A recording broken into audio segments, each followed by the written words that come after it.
1991년 3월 26일, 이날은 지방자치제가 다시 시행된 이후 최초로 전국의 기초자치단체 의원을 뽑는 지방선거일이었고 임시공휴일이었기 때문에 학생들은 학교에 가지 않았습니다. 아침 8시, 대구 성서국민학교 6학년 우철원 군, 5학년 조호연 군, 4학년 김영규 군, 3학년 박찬인, 김종식, 김태룡 군, 이렇게 6명의 어린이들은 아침 일찍부터 조호연 군의 집 근처에 모여 함께 놀고 있었습니다. 휴일을 맞은 6소년들이 모여들어서 왁자지껄 떠들었을 테고 시끄러운 소리를 내기도 했겠죠. 그러자 조 군의 집에 새들어 살던 청년이 아이들에게 시끄러우니까 좀 나가서 놀라는 얘기를 합니다. 휴일 이른 아침부터 시끄러운 소리가 들리면 그런 반응을 보일 수도 있죠. 이분은 나중에 자신 때문에 사건이 벌어졌다며 자책하셨다고 하는데 사실 그럴 일은 아닐 겁니다. 어쨌든 이 6소년들은 분유깡통과 막대기 등을 챙겨서 인근 와룡산으로 향하게 됩니다. 아이들은 도롱뇽 알을 채집하려고 산에 올랐다고 하는데요. 도롱뇽은 사실 비교적 접하기 쉽지 않은 생물이라서 나중에 기자들이 그냥 개구리로 가자 이러면서 개구리 소년이 된 것으로 알려져 있습니다. 이 6소년 가운데 김태룡 군은 산에 가지 않았는데 다른 아이들과 함께 와룡산으로 가려다가 위험한 곳 너무 멀리 가지 말라 이런 부모님의 말을 떠올리고 아침도 아직 먹지 않아서 배가 고프기도 했기 때문에 집으로 돌아갔다는 것입니다. 이제 5소년이 와룡산을 향해 갑니다. 이 과정에서 여러 사람들이 이 소년들을 목격하게 되는데요. 우선 조호연 군의 형인 중학교 1학년생 조모 군이 자전거를 타고 와룡산 입구에 갔다가 이들을 만납니다. 아이들은 형에게 도롱뇽알 찾으러 간다 이렇게 말했고 형 조모 군은 집으로 돌아옵니다. 다음으로 와룡산 기슭에 살던 김모 여인이 오전 9시경 이 아이들을 목격했다고 합니다. 김 여인은 일찌감치 투표를 마치려고 학교 방향으로 내려가다가 소년들과 지나쳤는데 이들은 이때 2시간 안에 갔다 올 수 있을까? 이런 얘기를 주고받았다고 합니다. 한편 이들이 산으로 향하는 것을 12시, 심지어 오후 2시에 목격했다는 사람들도 있었는데요. 우철원 군의 동급생인 2명의 소년들이 12시경 아이들을 와룡산 입구에서 만났다. 와룡산 기슭에 살던 다른 김모 여인은 오후 2시경 5소년들이 산으로 올라가는 것을 보았다. 이런 증언들이 있었는데 사실 이것들은 시간을 착각했거나 다른 아이들을 이들로 착각한 것으로 보는 것이 옳을 것 같습니다. 왜냐하면 시끄러우니 나가 놀아라 라는 말을 듣고서 뭐하고 놀까? 도롱뇽 알 찾으러 산에나 갈까? 이런 생각의 흐름 속에서 타임라인을 추정해 볼 때도 그렇고 그냥 놀러 나갔다가 친구를 만난 아이들과 일찍 투표를 하겠다고 아마도 시간을 확인하고 나갔을 사람 사이에는 시간 인지의 명확성에 대해서 차이가 있을 수밖에 없을 것이기 때문입니다. 더구나 소년들이 2시간 안에 갔다 올 수 있을까? 라고 얘기한 것도 중요한 대목입니다. 말하자면 이들은 이 와룡산 중에서도 평소에는 자주 가지 않던 비교적 먼 어떤 지점을 목적지로 특정하고 있었고 그 지점에 다녀오는데 걸리는 시간을 뚜렷하게 알지는 못했다. 즉 거의 가본 적이 없는 곳, 하지만 도롱뇽 알이 많이 있을 것으로 추정되는 그 어느 지점, 그리고 점심시간이 되기 전까지는 그 지점을 다녀오겠다는 시간 계획이 막연하게 있었던 것입니다. 소년들과 같은 학교를 다니던 4학년 한모 군의 증언도 이러한 소년들의 이동 계획과 맞아떨어지는데요. 함 군은 이날 다른 일행들과 함께 역시 도롱뇽 알을 찾으러 와룡산 계곡에 갔습니다. 그런데 일행들과 조금 떨어져 와룡산 중턱의 무덤가를 지날 무렵 산 위쪽에서 10초쯤 간격으로 날카롭고 다급한 2번 다시는 듣고 싶지 않을 정도로 끔찍한 비명소리를 2차례 들었다는 것입니다. 함 군은 이 소리를 들었던 시간을 11시 30분 정도로 추정하고 있었는데요. 그러나 함 군과 떨어져 있던 다른 일행들은 이 소리를 듣지 못했다고 합니다. 여기서 한번 정리를 해보자면 9시경 산 입구를 통과하며 왕복 2시간 정도를 목표로 어느 먼 지점을 향했던 이 소년들은 실제로는 계획한 시간을 약간 오버하여 산 능선을 따라 이동했고 11시 30분경에는 타원형의 병풍처럼 와룡산 능선이 둘러싸고 있는 반대쪽에서 어떤 위기 상황을 맞이하게 된 것으로 볼 수 있습니다. 이렇게 보면 같은 일행이라도 비교적 높고 평평한 무덤가에 올라와 있던 함군은 비명을 듣고 계곡 아래쪽에서 도롱뇽 알을 찾고 있었을 다른 일행들은 이것을 듣지 못할 수도 있다는 얘기죠. 물론 이 비명소리가 사라진 소년들의 것이었는지 아니면 다른 사람의 소리였는지는 알 수 없습니다. 그러나 적어도 피해자건 가해자건 어느 쪽이든 연결되어 있음은 어느 정도 분명해 보입니다. 이날 5소년들은 이렇게 몇 개의 증언들을 뒤로하고 산에 올라서 돌아오지 않았습니다. 부모님들은 이날 저녁때가 되자 와룡산 주변으로 아이들을 찾아 나섰고 19시 50분경에는 경찰에 신고를 합니다. 경찰은 아이들이 산속에서 길을 잃은 것으로 보고 부모님들과 함께 다음날 새벽까지 산을 샅샅이 뒤졌다고 하는데요.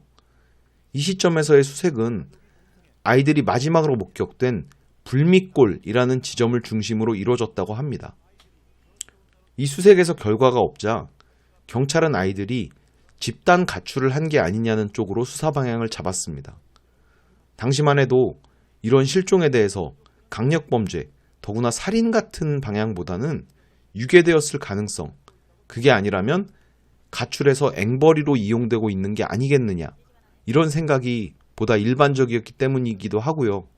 그러나 이러한 유괴나 가출의 가능성은 시간이 지날수록 점차 낮아졌고 이후에는 당시 전 국민이 알고 있던 대대적인 개구리 소년 찾기가 시작됩니다. 현상금이 액수를 올려가며 붙었고 전화카드나 담뱃갑에 이 소년들의 얼굴 사진이 붙게 되었고요. 이 사건을 소재로 한 특집방송, 책, 영화까지 나오는 상황이 벌어집니다. 그 와중에 수많은 목격담과 제보, 자신이 범인이라는 허무맹랑한 어그로들이 끊이질 않았죠. 그럼에도 사건 발생 10년이 넘게 지나도록 아이들의 행방은 찾을 수가 없었고 이 사건은 마침내 영구 미제 사건이 되고 말았습니다.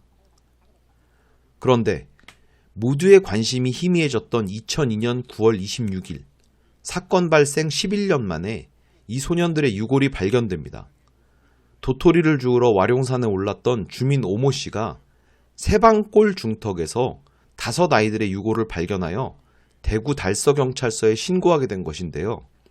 이 세방골이라는 곳은 앞에서도 언급했듯이 아이들이 사라진 불미골과는 꽤 멀리 떨어진 전혀 다른 방향입니다. 산 정상을 아예 넘어서거나 하는 것은 아니지만 둥그렇게 능선이 둘러싸여진 와룡산을 중심으로 보면 서남쪽인 불미골로부터 빙 돌아서 아예 동쪽으로 와야 찾을 수 있는 비교적 먼 곳이죠. 그러니 사건 발생 당시에는 수색을 제대로 하지 못한 곳이었고 유골이 발견되었을 때에도 경찰과 부모님들 모두 도대체 왜 아이들이 거기까지 갔을까? 이런 의문을 가졌다고 합니다. 이처럼 소년들의 유골이 발견되었을 때 경찰은 현장 보존을 제대로 하지 못하고 오히려 땅을 마구 파헤치는 등 오히려 현장을 훼손하는 일을 저질렀고요. 부검이나 현장 감식이 제대로 되지도 않은 상태에서 무작정 타살한 적은 없는 것 같다, 조난당해서 저체온증으로 사망한 것 같다, 이런 성급한 결론을 주장해서 물의를 일으켰습니다. 그러나 실제로 이들은 이 산과 주변 지리에 익숙했던 편이라 조난을 당했다는 주장은 애당초 무리한 것이었고요. 산사태라도 나지 않는 이상 이들이 그처럼 파묻힌 채로 발견된 것도 설명이 되지 않는 부분이었기 때문에 해당 주장은 사실 일고의 가치도 없는 것이었습니다. 더구나 소년들의 유골에서는 타살의 흔적도 다수 발견되었는데요. 맏형인 6학년 우철원 군의 두개골에서는 저항의 흔적으로 추정되는 디귿자 모양의 규칙적인 상흔이 25군데나 발견되었고 막내 김종식 군의 왼팔 골절, 김영규 군의 옷소매와 단추가 찢어져 일자매듭법으로 묶여있는 점 등으로 볼 때 누군가 아이들을 외력으로 공격하여 사망하게 한 것이 분명했습니다. 소년들을 과연 누가 살해했을까요? 여기에 대해서는 몇 가지 가설들이 존재합니다. 먼저 이곳 세방골은 1994년에 북구로 이전한 육군 제54단의 사격장 부지 인근이었기 때문에 오발에 의한 사망설이 제기되기도 했습니다. 2002년 대구의 한 구두딱 기방에서 어떤 손님이 내가 군복무 중에 갑자기 튀어나온 5명의 소년에게 오발을 해서 1명이 즉사하고 1명은 부상을 입었고 이랬기 때문에 5명을 전부 다른 곳으로 끌고 가서 죽이고 매장한 뒤에 사실을 은폐했다. 이렇게 말하는 것을 들은 가게 주인이 이것을 제보했다고 하는데요. 어떻게 보면 그럴싸한 이야기이긴 하지만 문제는 해당 일자에는 사격이 없었다고 당시의 주임원사가 진술을 했고요. 만약에 이 진술조차도 사건을 은폐하기 위한 거짓말이라고 한다면 비명소리를 들은 함군이 사격장에서 들리는 총성은 전혀 듣지를 못한 점, 또 그날 사격장에 총성을 들었다는 사람이 전혀 없다는 점을 생각하지 않을 수가 없죠. 향토방위사단에서 사격훈련을 임시공휴일에까지 했을 가능성이 과연 얼마나 될 것이며 총성이 없도록 소총에다가 소음기까지 장착했을 가능성이 과연 있을지, 더구나 권총도 아니고 소총의 총탄을 맞아 즉사를 한 소년에게서 탄흔이 없을 수가 있을지, 이런 의문들을 생각하면 이 가설의 가능성은 거의 0.001%도 되지 않아 보입니다. 다음으론 피해자 중 한 소년의 부친이 범인이다. 해당 학교 내지 인근 학교의 폭력교사가 범인이다. 저수지에 있었던 낚시꾼이 범인이다. 아이들은 사실 북한으로 납치되었다. 이런 신빙성 없는 음모론에 가까운 얘기들도 있긴 했는데요. 사실상 이런 가설들은 유골이 발견된 이후로는 거의 모두 사라진 상태입니다. 어느 정도 신빙성 있는 가설로 제기된 것이 바로 인근 불량학생 범인설인데요. 당시 와룡산 지역은 일종의 우범지대였고 근처 불량학생들이 모여서 술을 마시거나 본드를 흡입하는 곳이기도 했답니다. 실제로 본인이 이런 이들에게 피해를 당했다고 주장하는 게시물이 올라오기도 했고요. 그런 주장에 더해서 공고 학생들이 많이 들고 다녔다는 버니어 캘리퍼스가 범행도구라는 주장 또한 있었습니다.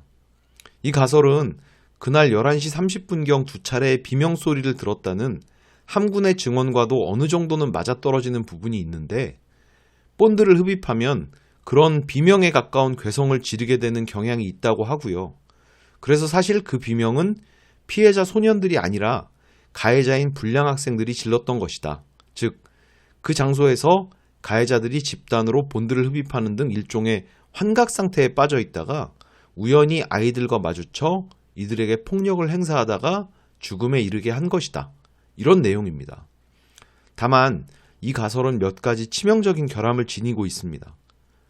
본드 흡입 등 환각 상태에서 과연 이렇게 능수능란하고 완결성을 갖춘 범행이 가능했을지, 또 기껏해야 일탈에 불과한 중고등학생들이 이 소년들을 이렇게 잔인하고 신속하게 죽일 수가 있는 것인지, 그리고 만약에 범인이 그처럼 다수의 형들이었다면 일부 소년들의 저항이 오히려 없지 않았을지, 즉 범행의 가능성이나 양상이 불가능에 가깝다는 것인데 사실 이것보다도 제가 더욱 중요하게 생각하는 것이 따로 있습니다.